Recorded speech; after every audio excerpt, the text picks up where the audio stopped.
want to welcome you to the Fun with Senior Fitness monthly meeting today. So thank you all for being here. So my name is Janine. I'm a public health nutritionist and CalFresh Healthy Living program coordinator in Shasta County. We have Sophie Thompson here. She's our public health assistant. So we have a guest speaker with us today, Becky Robinson. She's from the Alzheimer Association. We have another guest, and this is Sydney Stinger. She's the Healthy Brain Initiative Coordinator here in Shasta County. So we are happy to have you, Becky and Sydney, today with us. So thank you for this great opportunity. So this presentation will be recorded so we can share it with everyone who cannot attend today. So I will let Cindy introduce herself a little bit more, and she will also introduce our guest speaker, Becky Robinson. Thank you. Hi everyone, thank you so much for coming today. It's very nice to have you. Can everybody hear me okay? Okay, wonderful. So my name is Sydney Stinger, and I'm from Shasta County's Health and Human Services Agency, and I'm from the Healthy Brain Initiative, which is all about focusing on education and support for the public as well as for individuals with dementia and their caregivers. So our main presenter today is, of course, Becky Robinson. She's the Regional Director for Alzheimer's Association of Northern California and Northern Nevada. We can go to the next slide.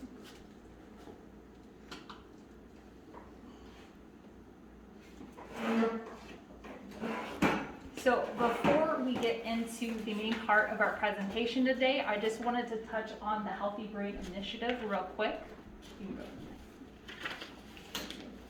So the Healthy Brain Initiative is a California grant-funded program, and there's 6 counties within California that are involved in this program, Shasta County being one of them. So for the Healthy Brain Initiative, we have 4 overarching goals.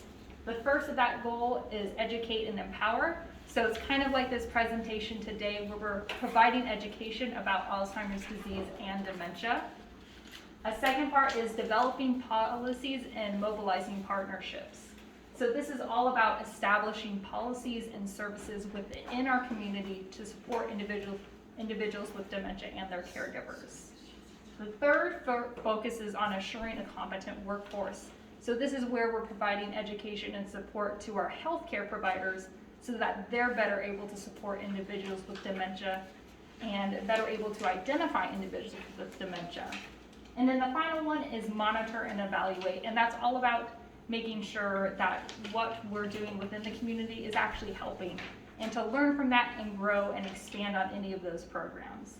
So for instance today, those pre-surveys you completed are what we use to kind of monitor whether or not what we're doing is helpful.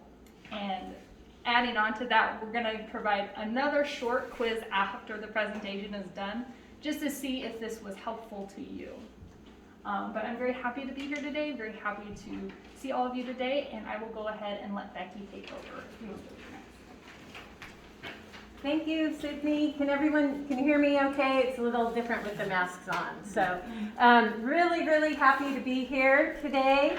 So you heard a little bit about me. I'm the Regional Director of the Alzheimer's Association, basically for the North Valley area. So Yuba City on up to the Oregon border. And we do a lot of programs and services and education and advocacy, all kinds of things to help support people with Alzheimer's disease and their caregivers, and also to help people understand how they can keep their brain healthy. So that's really what we're going to do today.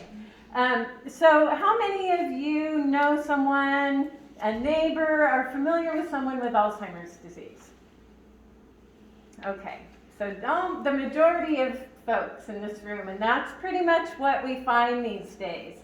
10 years ago or so, it wasn't quite as many people raising their hand.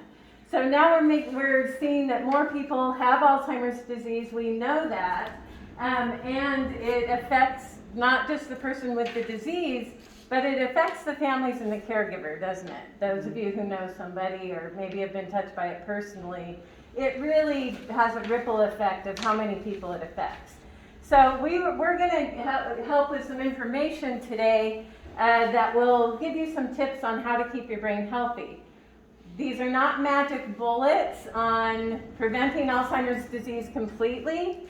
If we had those answers, we could, I'll make a lot of money and go home and not worry about this anymore. But we don't have those answers yet. But there are some things we can do to keep our brain healthy. But before we get there, I'd like to share information of why it's important to keep our brain healthy. And this is why in regards to Alzheimer's disease.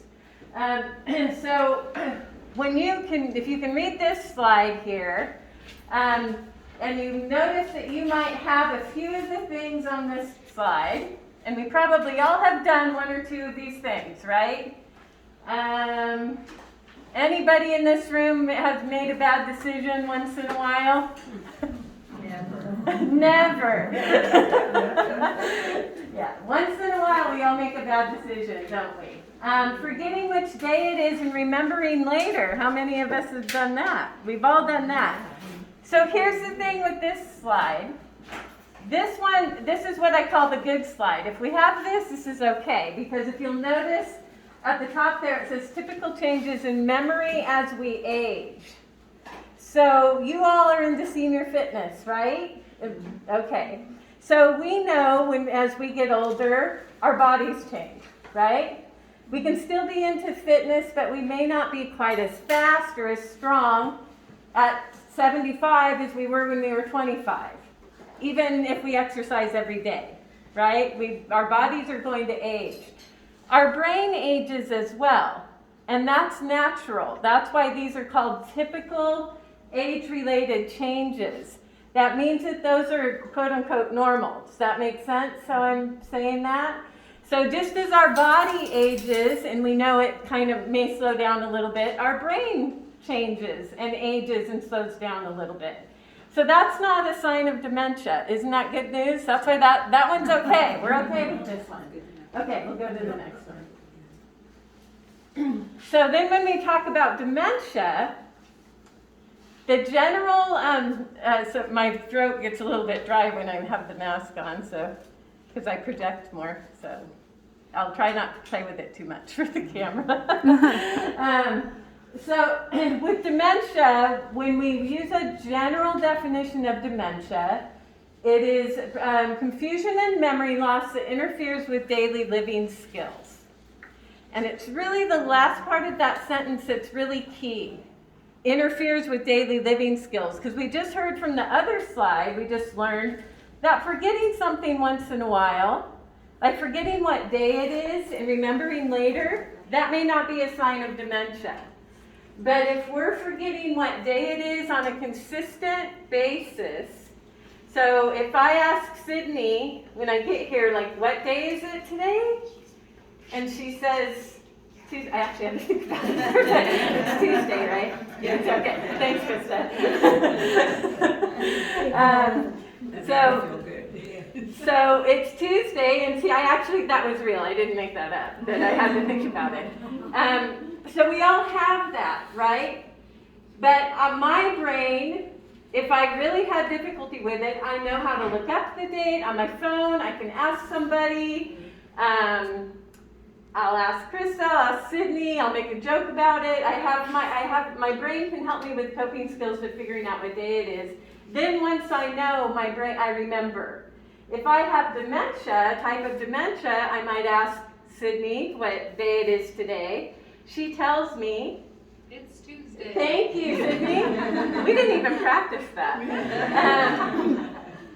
Half an hour later, I have to ask Krista again. So it's when it interferes with daily living skills. So just forgetting things, but being able to recall it later, that might be okay. That might be more typical age-related memory loss. When it starts to interfere with daily living skills, it starts to affect the things on this list. It causes changes in memory, language, thought, navigation, behavior, personality and mood, and planning and organization. That's when we might have cause for concern. Okay.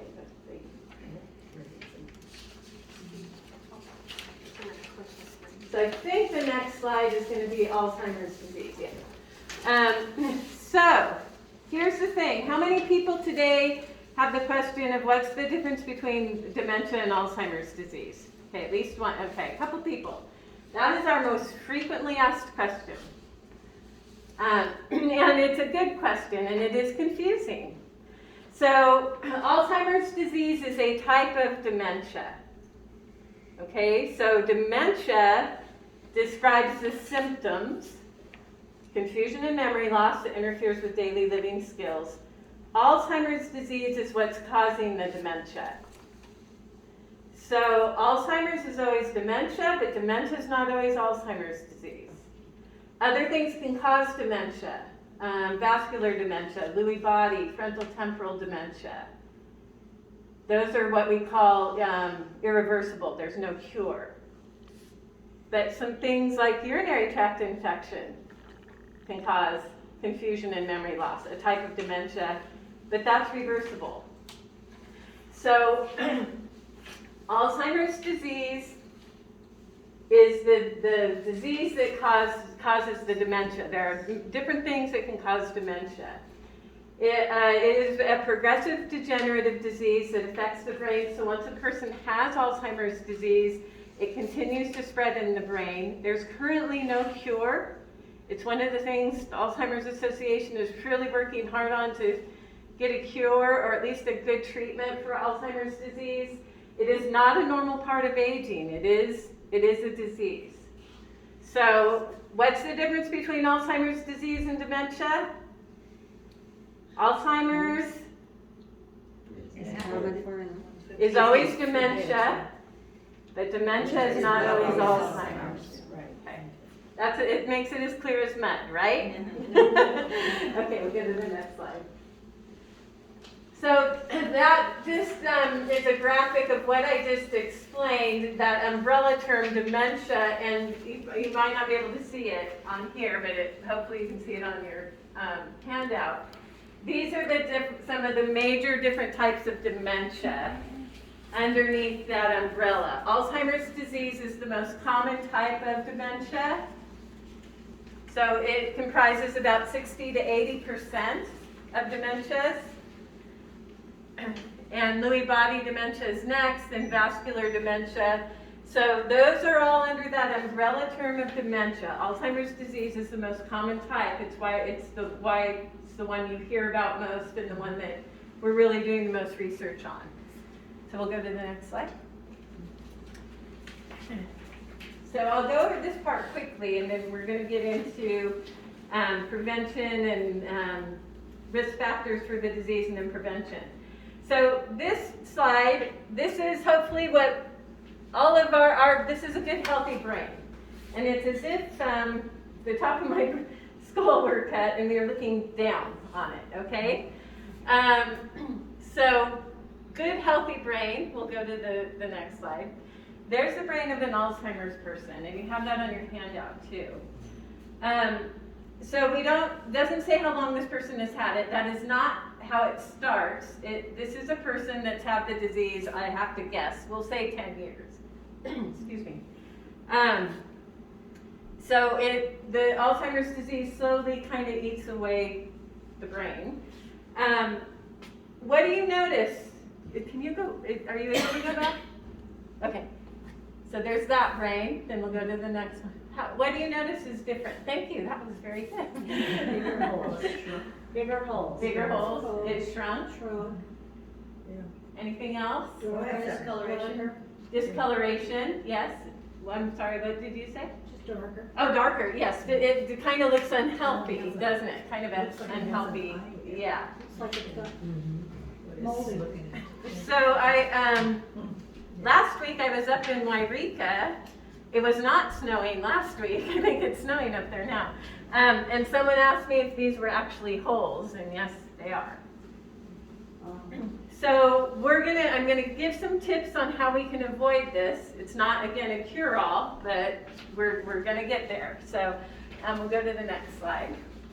So here's the risk factors. for Alzheimer's disease. Age is the #1 risk factor for Alzheimer's. It's what we call an age-related disease. So as we get older, we have a higher risk of getting Alzheimer's disease. So typical, what we call regular onset of Alzheimer's is age 65 and older. We do have people, and we have more than we used to, that are under the age of 65. People in their late 30s, 40s, 50s that are getting diagnosed with Alzheimer's disease. Head injury, genes, gender. Ladies, unfortunately, this one we get a little bit more than men. Stroke and lifestyle, and I'm going to do lifestyle last because that leads us into prevention. But any questions about any of the risk factors? Has any association with trauma? Any association with trauma? Trauma.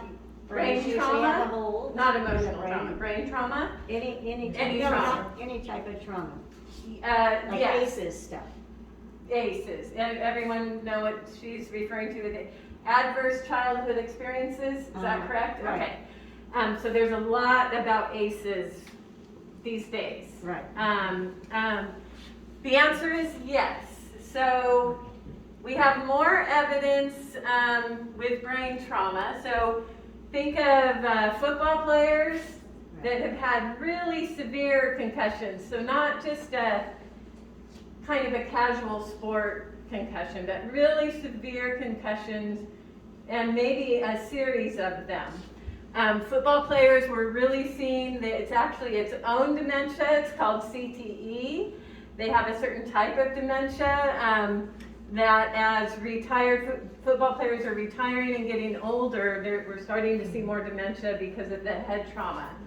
So it has to be pretty severe, so don't worry about it if you hit your head on the kitchen cupboard. Don't worry about that. But if you ride a bike and you don't wear a helmet, you might want to wear a helmet, that kind of thing. Emotional trauma, yes, there is some research on that emotional trauma can heighten a person's risk, or they might show signs sooner. It wouldn't cause a person to have Alzheimer's, but they might show some signs sooner in their life than they would have if they hadn't had emotional trauma. The worst ones that I've ever been around were ex-boxers. Boxers, like Muhammad Ali, but he had Parkinson's, yeah. Predating him, this was before anybody knew. Yeah. Regular boxers, I had to, one of my jobs while I was in college, I had to deal with ex-boxers. Oh, wow. All of them. Yeah. Most of them were punch drunk. Yep. This was the term that we called it. All those punches to the head, not good. Yeah, well, Yeah. that was in the early days of boxing, but. Yeah. Yeah. Thank you for sharing that. Genes, there is it's what we call a genetic predisposition. So there is a hereditary factor, but it does not mean a person will absolutely get Alzheimer's disease. So if my mom had Alzheimer's disease and I inherit the gene, does not mean I will absolutely get the disease, but it does increase my risk. Okay, does that make sense? What is a grandmother and a mother? Same thing. It increases risk, but it doesn't mean absolutely the person will get the disease. Okay? So if I was in a family with that instance where it was mother and grandmother, then I would really want to take care of my brain health, maybe even more. So that's how brain health can be important. So we'll go to the next slide. So prevention and risk reduction. So here's the thing, when we talk about a healthy brain, and what the Healthy Brain Initiative in Shasta County is trying to do with the Healthy Brain Initiative is to help get this information to people to help have a healthier community. So it's kind of one little aspect besides all the great goals that Sydney talked about. So here's the thing, and you'll see it there. What's good for the heart is good for the head. Heart health, research has proven this, that heart health is related to brain health. So if I'm in line to get Alzheimer's disease, Okay, so if it's in my DNA, I'm gonna get it, I just have to make it up, when I'm 80. And I also have high blood pressure, and I have high cholesterol. Instead of showing signs at age 80, I might show signs at 70. I would love to have those extra 10 years if I'm going to get the disease. Now, high blood pressure and high cholesterol do not cause a person to have Alzheimer's. So if you notice how I said that, if I'm going to get the disease, I'm most likely going to show symptoms at some point in my life. But if I haven't taken good care of my health, if I don't have a healthy lifestyle, it will hasten the onset of it. So heart health, what's good for the heart is good for the head. So what do we know? So the nice thing about that is we know a lot about heart health. So it's one of the things that public health and, you know, we've really been educated on heart health. And again, that's what the Healthy Brain Initiative is trying to help us do, is to help people understand brain health just as much as we understand heart health.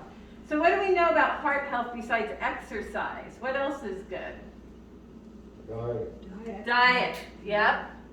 Keep your weight down. Keep your weight down, yep. So exercise, cardiovascular disease, obesity, you got all of those there. And new research says dental. Dental, Yes. yes. Oh, yeah. Uh-huh. Keeping care, gum disease can affect your heart, then it Yeah, can and your brain. affect your brain, right. So exercise, heart health, brain stimulation. What do you think that refers to? Games and puzzles, testing yourself, someone said. Social interaction. Social interaction, Reading. that's really important. Reading, okay. So brain stimulation, education, and novelty. So here's the thing with brain stimulation. All the things you said, yes, A+ on that. So here's the thing. If we're good at crossword puzzles, and we do crossword puzzles every day, that's great. It's good activity for our brain. But do you think that works the brain, that works the muscle as much as when we're trying to learn something new? No, it's problem solving. Okay, problem solving, and a lot of people shook their head no. That's correct. So that's that novelty part on that piece. Well, it's just also just changing your habit. Uh-huh. Like even driving, don't always, go home the same way. You've got alternative routing, right, left, changing even when you're eating, if you're right hand dominant, go to left hand, brushing your teeth, and all of that stimulates the brain also. Excellent. Yes, it doesn't have to be, what I always say to people, it doesn't mean you have to go out and learn a whole new language. It can be small, kind of adapting some of your habits, and someone over here said kind of testing yourself. So you're absolutely right, because what happens when we take the same route home every day? If we're driving. You start You don't zoning even think out. about it. We don't even think about it. Is that working your brain? No. No.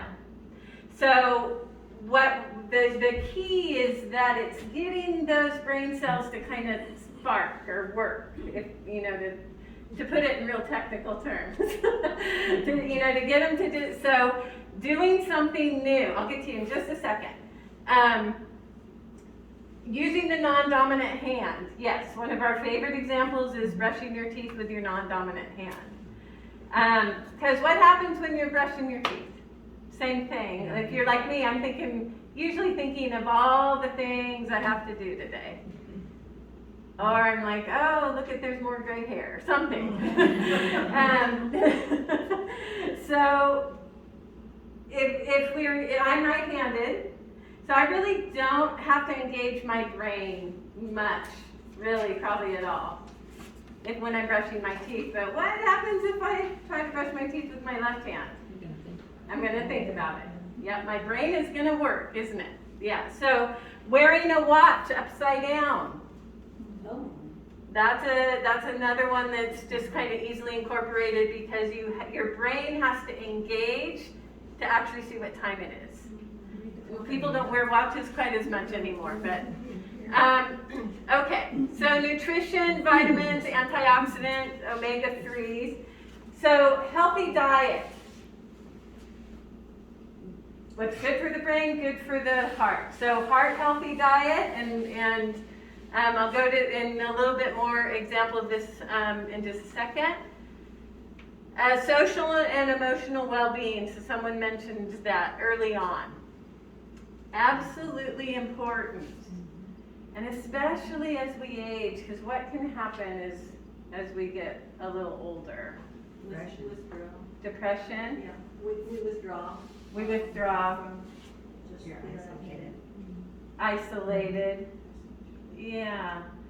So what do you think happens to folks who are just isolated, maybe living alone in their room, in a room, an apartment?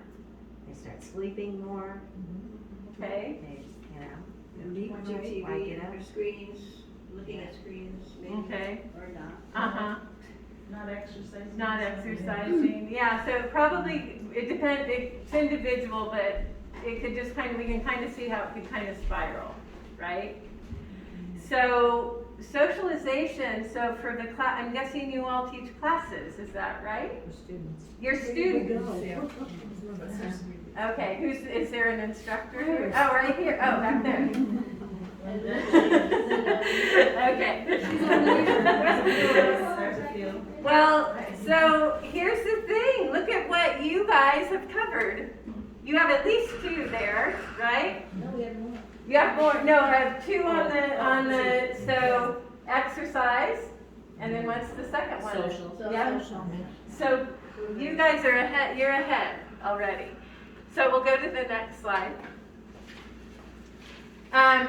So in a little bit more detail here, exercising regularly, about 150 minutes of moderate physical exercise each week is recommended for about 20 to 30 minutes each day. Now, depending on the person, if you're someone that really hasn't exercised much at all, what moderate exercise would be for you would, that might be different for each of us. So, but what's really good is to get your heart rate up just a little bit, and probably your instructors help you do that in your class.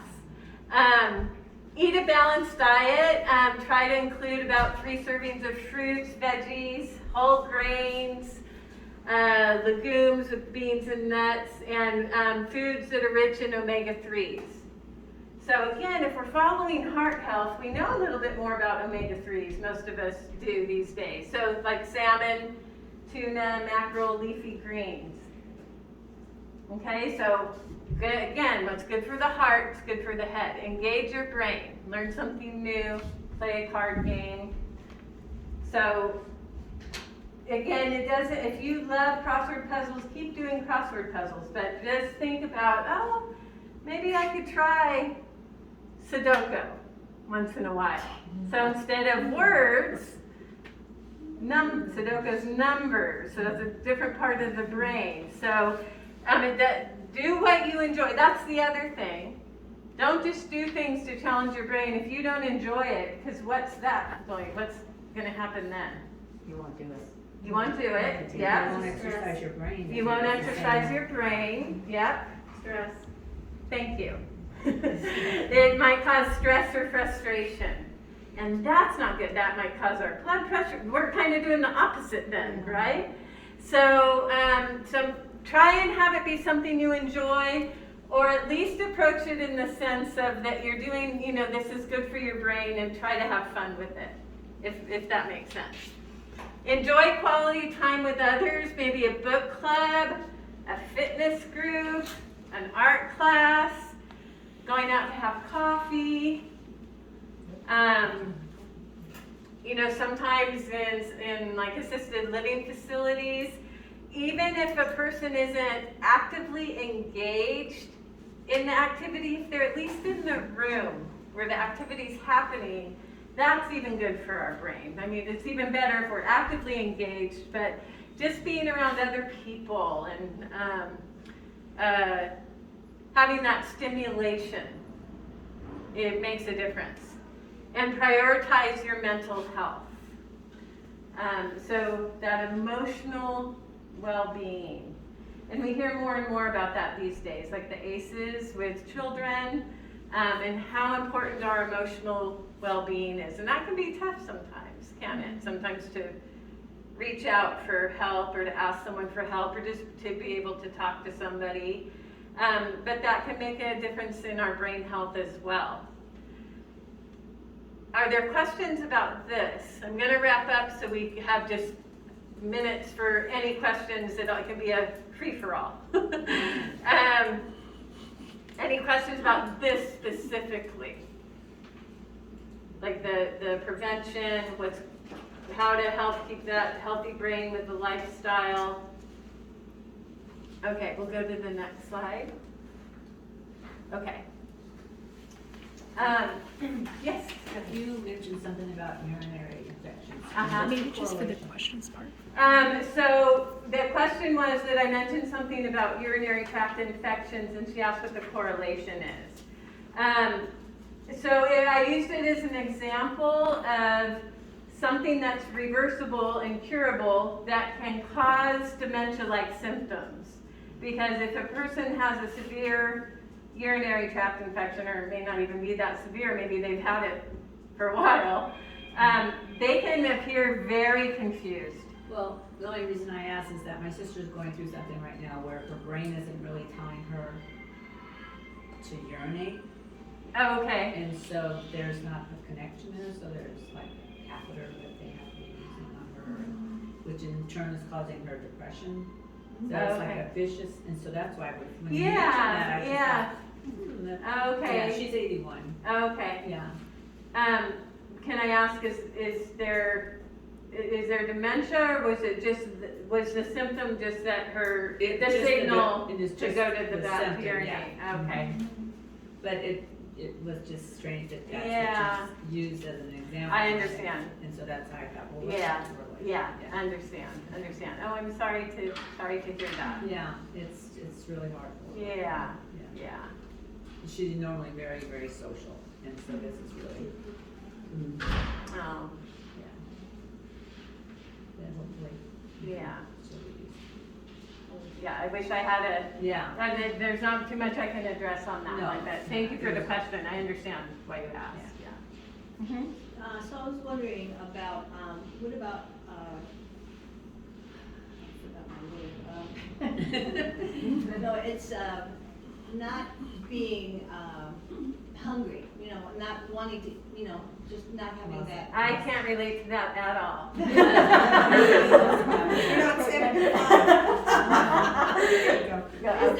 Is there a correlation, or is that something that happens, well, I'm pretty sure. Is that a with symptom? Alzheimer's, where, people don't, they don't feel like they need to eat, or they don't experience hunger, like, normal. Mm-hmm. normal people. Okay, so good question. So that would be more, I'll say, a characteristic of Alzheimer's disease. So let's say I have the disease.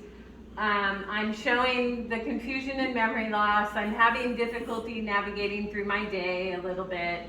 Then not wanting to eat or not having sort of like what you were saying, the signals of when I'm hungry.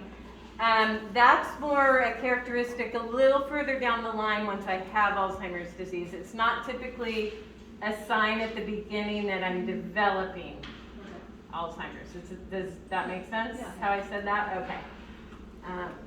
That might be more what someone said here, so that when I was trying to be funny, that with getting older, sometimes we lose our appetite, we don't have as strong an appetite. It could be depression, there could be some other things. And I'll put a positive spin on it. If it's someone that you're concerned about, we hope it's one of those other things, because that's reversible. Yeah. So it probably, what's hard about some of these answers is that Alzheimer's disease is very individual. So I always have to be careful for that particular person, maybe he or she is noticing something different that we don't see or feel. And that might be, they might be having a little bit of depression that sometimes can be a little bit of a precursor to then the outward symptoms of dementia showing. So, but in general, that's not a symptom, a sign that someone's developing. It could be just a loss of taste. Uh-huh. Yep, good. Yep, Loss of taste. yep. Mm-hmm. Just a couple of things. One, as we get older, I think sometimes we start, our taste buds go down. So I watched this with my father-in-law, who was a really wonderful cook. When his ability to taste food started falling off, he stopped cooking because nothing tasted good to him. And so that was the first thing. Second thing, alcohol. When I was in Poland, I watched the hard drinkers. Now Poland, at least my experience, is a very safe country. Women could walk around the town at 2 a.m. in the morning, have no problems. The alcoholics would group together, and there wasn't that many of them, but they would take care of the ones that had alcohol poisoning, which does a weird thing. I have no idea what it does to the brain, but it's not good. They go around getting mad all the time, and you watch the other ones. They try to take care of him. They knew what was going on. They made sure they took care of him. And the third observation is, we don't have a test. You can get tested for smallpox or polio, for all sorts of things, but when it comes to the brain, it's a hard thing to study. You are absolutely correct. Yeah. Absolutely correct with that last point. And, well, one of my friends who teaches, he used to teach at West Point, and now he teaches down in Monterey. He came up with the term, behavioral change, and he concluded, after going to Afghanistan and Iraq, it is very hard to change people's behavior. Yep. And if you're trying to do it on a society's role, keep telling me good luck. Yeah, well, thank you. Thank you for that information.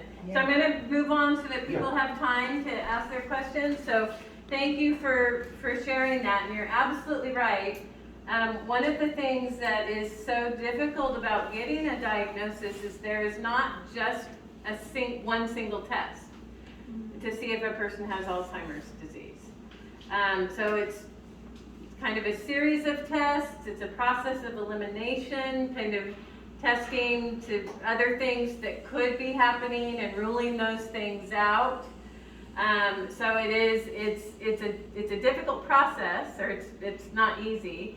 And Alzheimer's disease for most people, has a really slow progression. We don't just wake up on Saturday and have all the symptoms of Alzheimer's and then we need to go to the doctor. It's a really slow individual progression, and so that makes it really tough for families, because probably a lot of you in the room have either experienced this or heard of this. When you have a loved one with Alzheimer's disease, a month ago, Dad was really, really confused, and I took him to the doctor because I was concerned, and now these last 2 weeks, he's been like his old self. And so families think that maybe that was just a phase or something was going on. But that's kind of how Alzheimer's disease, how that can begin. It doesn't, again, think of that brain slide. It affects some of the brain cells at certain times, and sometimes they connect and sometimes they don't. So when they're connecting, that person seems okay. Until that part of the brain is damaged to where there might be the holes in the brain, but it will go kind of back and forth for most people. So it's hard in that and I could go on and on. I won't about that part, but it's difficult from a couple different angles that you look at it. There was a hand up while I was talking. There was a few years ago. There was a study. I don't know if it was really a study. steady, but, that coconut oil, do you remember that? It was actually, the lady she was a doctor, and it was her husband that all of a sudden kind of, I think it came on pretty sudden in this, I think it was maybe like early onset Alzheimer's, and where they do the clock, and he couldn't, get the numbers right in the right order, and then she started him on a regimen. Well, So was that valid? Was that further researched, or was this just somebody else's experience? We were hoping that the Alzheimer's Association was hoping it would be further researched. It really wasn't.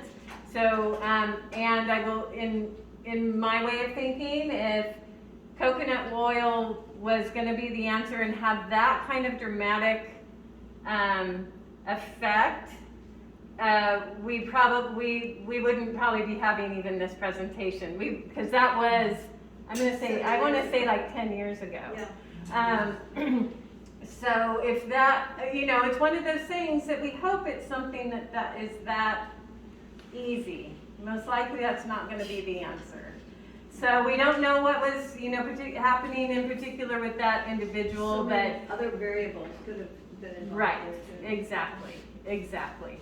And it doesn't mean for those of you who like coconut oil and take it and, think it has other good health benefits, that's great. So it's not, we're not bashing coconut oil, but as far as a cure for Alzheimer's disease, none of that has been proven. I had a brother-in-law's mother that would get really violent or just vicious type thing, my sister was saying. Is that associated with Alzheimer's or dementia? And she had Alzheimer's disease? Well, they were trying to figure out what was going on, and then she passed away, but it was just not, is there any association with? Yes and no, and I'll try to. She wasn't a nice person. What's that? I said she was a nice person, and then she wasn't a nice person Okay. after a while, many years as she aged. Okay. So there could have been some other things going on. In relationship to your question of does that go along with Alzheimer's disease, and I'll try to keep this brief. Okay. Yes, it absolutely is a common characteristic. There are typically reasons why a person with Alzheimer's disease lashes out, has agitated behavior, has what we call a catastrophic reaction, and 99% of the time, it's us, meaning the caregiver, or it's the environment, meaning, if I have Alzheimer's disease, I'll just have to make it up. Maybe I'm not quite sure what the fans are, but I'm seeing them turn around and I can't communicate to you that that's bothering me because my verbal skills are affected. So how do I communicate that that's making, that that's bothering me? How might I communicate that? You get frustrated. I get frustrated. Yeah. Okay. So yes, it does go along with the disease, but here's why I'm careful with that, is because sometimes I'll hear or I'll get questions of, so once a person has a diagnosis of Alzheimer's disease, they'll absolutely get violent, right? That is not true. And there are things we can do to help avoid that. Our good healthy brain that was on that one slide has to help that other brain figure it out. Because that brain with the holes and that's damaged can't navigate everything. So we have to help. Can they go backwards? I taught preschool for, 44 years. Do the picture, so they can point to pictures for the language part of it and all that. Have they done research on that for Alzheimer's?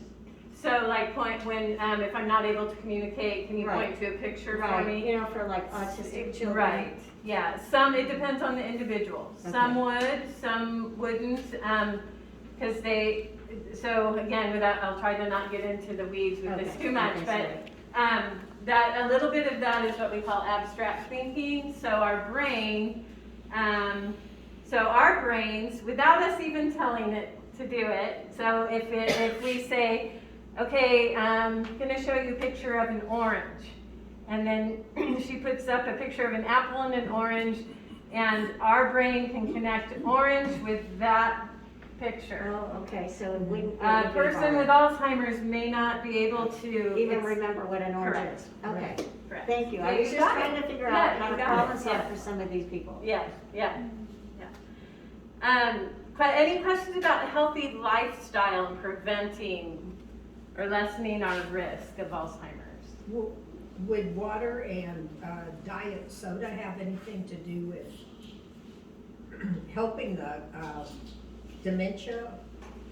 Like, my husband has, I mean, he's pretty much into Alzheimer's. I mean, it has to be, even though the doctors had a PAT scan and, oh yeah, I mean, he can't answer questions and he's always ornery to me. But, you know, that's like, oh, well, whatever. Well, yeah, true. But anyway, he never drinks water and he only drinks diet pop. And you say you need to drink so many bottles of water a day. Well, maybe one day he'll drink a bottle of water and then if you say it again, he's just outraged. And that was even before the onslaught. So, you know, and then I've heard a lot of people that know a lot of people that have dementia or beyond and only drink his diet pop. I mean, not that it's gonna help him at this point, but. So the diet soda wouldn't cause the disease, but it Right. definitely is not helping. Right. And what would help, so possibly, I mean, again, if he had been drinking water prior to symptoms, it wouldn't have been a cure, but it might have helped lessen the onset of the disease. I can tell you, you know, even now, it could help with general well-being for him, because he could be dehydrated. Well, yeah. And so dehydration in and of itself, even with a healthy brain, can cause us to have some confusion. Right. If we don't think, Right, if we right. have severe dehydration, we can't quite think clearly. So, real quickly, a way to approach that with him, if you're trying to get him to drink water, we want to really try and avoid saying you need to, because what happens when we do that? I'm not gonna. Just like a preschool. Yeah. I'm not. I mean, Yeah, even with that's a what it good, says, yeah. even with a good healthy brain, so what happens to us, so when someone says that to us, we have a full functioning brain. Here, I just have to take some guesses here. Depending on who's saying it and what it's about and blah, blah, blah, we might have a reaction, right? When someone says, you need to, fill in the blank. But we're able to navigate that. So, meaning we bite our tongue and we walk away. We walk over to our friend and vent about it. We stay away from that person because our brain is helping us think that through, kind of protecting us. When I have Alzheimer's disease, and it's more about the feeling than the words actually. So when someone says you need to, what kind of feeling do we get? You have no Pushback. choice. You have no choice. Defense. Pushback. Defense. Defense. So none of those are really positive. So so a person with Alzheimer's disease may not be able to repeat to you what you just said, but the feeling they have is, uh-oh, I'm being cornered, I'm being told what to do. And so the typical reaction is, no, not doing that. So again, that's something we could go on and on Oh, with right, kind of examples, right, but you know, it might be some food for thought. And I don't know if, we have some information and brochures on approaches to communication. I don't know if I have any of those with me, but I'll look. Okay, it's 1 o'clock. Any last question? Really good.